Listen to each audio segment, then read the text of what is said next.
Hi, Genki Call here with your Soulforge offerings for the week of May 30th, 2022. Alright, let's go in here and see what we've got. So let me just double check things here. We have to use we have to craft one red summoning stone this week. Just wanted to see what's in there, and I want to see if Centurigon's in here, and he is not, so bummer. Alright, so for the legendaries, I don't see... Oh, wait. Oh, wait, though. Winter Imp is my favorite of the imps. So the silent one is okay. Silence all enemies and myself. So if that's a fully magic team that you're facing, that's okay. You know, silence enemies from doing skull damage. He does have a water link, so would I craft him? Absolutely not. Unless you just have to have something for Pan's Veil to get your power level up and you're desperate to do so, I would not recommend crafting this guy. The Dark Monolith, he's okay. Deal damage to the two weakest enemies and deal double damage if I'm damaged. That doesn't mean his armor, that means his life. So it's kind of risky letting him get damaged, but at least it's something. He does have skull damage reduction by 50%, and his magic goes up. This purple number goes up by 3 every time an enemy casts a spell. And the Saguaro is another one that's okay. Deal damage to the two weakest enemies and gain 10 life and attack. Reflect 25% of skull damage, so he's got that infernal armor going on. And he's immune to Devour, which is always nice, and then deal 3 damage to all enemies when I match skulls. So, again, nothing really amazing here except for this guy. If you have Shabanu Vespera, this guy is amazing. My favorite of the imps, and the imps are seasonal. Usually you can only get the winter imp, well, the only time you can get the winter imp from chests is during the winter time, because it's seasonal. But this is the only one that does true damage, and the gimmick for the imps is that they will gain 8 magic on whatever color they use. They use a singular color. For him, it's blue. 8 magic for every blue gem match. Every blue gem match. And you use him with Shabanu Vespera and cast on blue, you're going to be getting so much magic. True scatter damage to all enemies boosted by the blue gems. So every blue gem that's on the board is another +2. Even if you only have 5 blue gems on the board, that's +10 true scatter damage. But with all of the the blue matches you're going to be making, he's just amazing. I just love this guy when paired with Shabanu Vespera. I mean, you could pair it with other things, of course, like Sycorax, or anything that makes lots of blue, but I just specifically love him with Shabanu Vespera. So this is actually one, if you are interested in that team, might be worth spending 800 diamonds on, but that's a lot of diamonds that could be going towards weapons or mythics. And we've got some good weapons. We have 2 really, really nice weapons in the forge. One of them is a must-have, so keep that in mind before you craft anything else. Leonis Tower, Tier Ascendant, Scroll Reborn, all always here. Wulfgarok. I don't have him yet, and I want him because I need him for Mogram Woods, but not so much I'm going to craft him at this point. Deal damage to an enemy boosted by Wargear allies, and if the enemy dies, devour a random enemy. Yep, he does that. So he does an extra 4 damage for each Wargear on the team, so right off the bat you get +4 to this just for himself. But you know, if you get them weak enough to kill them, you're going to be killing 2 enemies. Just like that. So this is generally thought of to be a terrible, terrible, terrible mythic, but I don't own him and I can't say. And I heard the same thing about another mythic that has the double devour thing, or has a double devour, Doomclaw. I heard that about Doomclaw, but I thought he was really useful myself after I crafted him. So, you know, I want him. but not right now. Anyway, next up we've got Yasmin's Chosen. She's also thought of to be rather weak, but I've had her kick my rump in PvP when paired with Queen Beatrix. She does scatter damage boosted by entangled enemies and creates 10 green gems. That's the part that's important because it helps her to loop or helps the team to loop, especially with Queen Beatrix.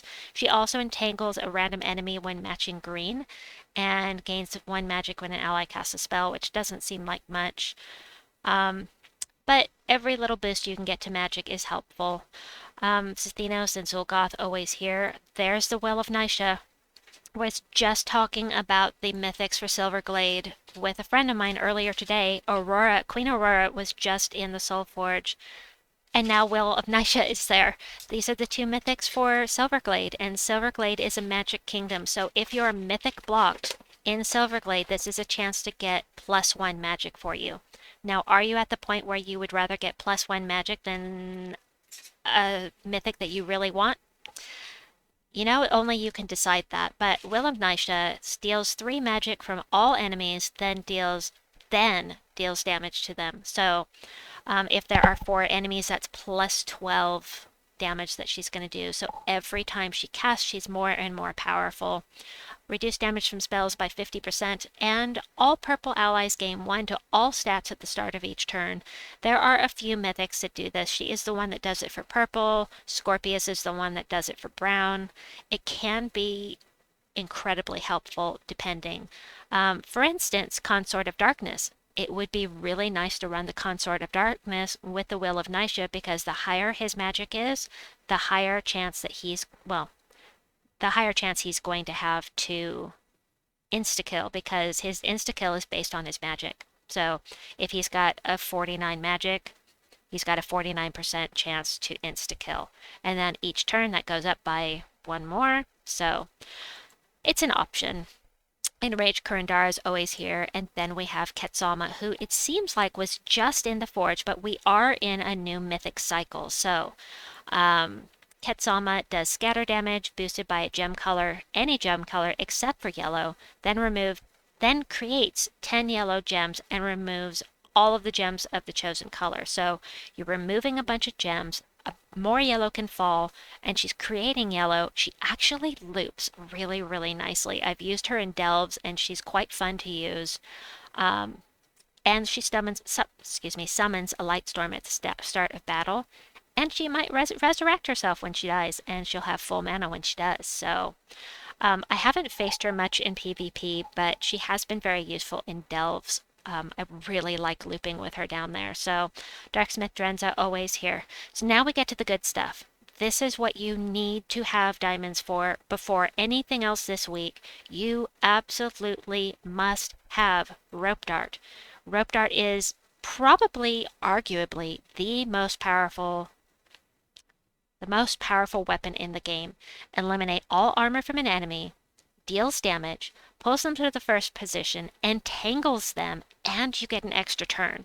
It is absolutely devastating to fight, and you can win a battle with this weapon alone. It's just crazy good. So I absolutely recommend, I insist, I don't insist, I'm not going to tell you what to do, but I insist that this is an incredible weapon, and I absolutely suggest that you craft this. Now, if you have some extra diamonds, there's another one I would recommend in here because I absolutely love it, and that is the Twin Claws. This weapon is fantastic to use with Hatir and Scroll, or Hatir and or Scroll. Any beast team is really good. Explodes green gems, grants a random status effect to all beast allies, then summons a random beast. I really love this kind of weapon in general, and I love this one specifically with Hatir and Scroll and Forest Guardian. It's just a really, really fun team to use. And you know what? I think I'll link that in at the end of this video so you can see the team I'm talking about. Yeah, so I really like this. Absolutely prioritize Rope Dart over everything else. But while we're down here, let's go over some of the other things that are available here. Now, I don't ever want to end up getting weapon blocked again. I don't want my power levels getting weapon blocked, so I have to craft all the things. Let me see how many diamonds I have. I'm getting kind of low, but so the Black Mane's Claw. Deal damage to an enemy boosted by Rockshot allies and create a mix of 6 red and brown gems for each Rockshot ally. Those are very useful. It's not limited to Pride lands, which makes it more useful than one that is locked to Pride lands. I really like this type of weapon. It's just that the exploding ones are my favorite. Then after that, we've also got one of the 75 diamond ones, these cheapo ones that have been buffed. These just got a buff with the Delve Deep update. These cheap ones, because now the wording has been updated. Okay, perfect. So remove all red gems. It will not gain you any mana, but it will boost your spell. If the enemy is from Pride Lands, or if the battle is in Pride Lands, deal double damage. So it's not just Pride Lands troops, it's also if you're doing a Pride Lands battle. For instance, if you are fighting someone in PvP whose home kingdom is Pride Lands, this would do double damage to them. Just for instance. So definitely must have that. Because it's cheap and I must have all the things. So, next up, we've got the Cat's Paw. Hello. 43 damage. Well, for me, it's 43. So, damage to an enemy boosted by Pride Lands allies, then create a mix of 6 green and red gems for each Pride Lands ally. So, that would, I think, that Umanath has both of those colors, so this might be useful to run with her. There are plenty of Pride Lands teams. I mean, how often am I going to build a pure Pride Lands team? I don't know, but I have to have it, so I'm going to craft it. I think of the two that I talked about that create the gems, the first one I mentioned, the Black Mane's Claw, is going to be more useful because it's not limited to one kingdom, it's to a troop type. But, so I would say if you had to choose between the two to go with Black Mane's Claw, again, that's totally up to you. Then we have the Beastly Bow. Let's see what this one does. Damage to an enemy boosted by beast allies, then create a mix of 6 green and yellow gems for each beast ally. Also, could be a very good weapon for a beast team. I might even use it someday.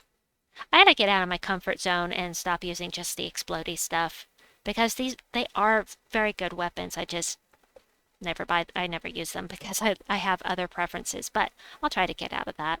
Anyway, that is it for the Soulforge for this week. I hope you enjoyed this video. Please like and subscribe if you haven't yet done so, and we'll see you folks soon. Bye-bye!